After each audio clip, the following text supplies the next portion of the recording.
தமிழ் பேசும் இரு கால் வெண்ணிலவே சிறகாக உன்னை நான் ஏந்தி செல்வேன் சினுங்காமல் உன்னை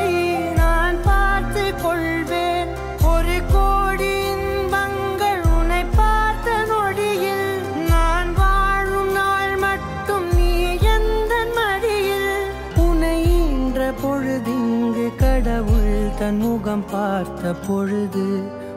பாதம் தொழுது